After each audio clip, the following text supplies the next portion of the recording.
When my mother was young, she didn't can decide how to dress and had schedules for everything.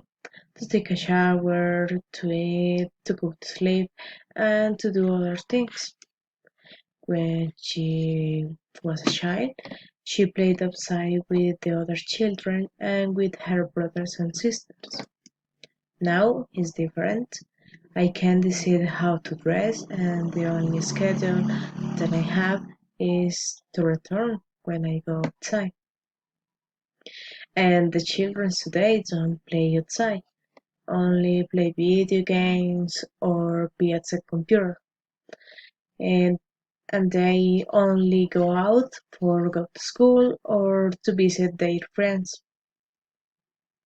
In the future, probably the people won't comply with any dress code and won't require a schedule because everything will be done at home and the children's gonna go out for anything because the virtual reality will be the only reality.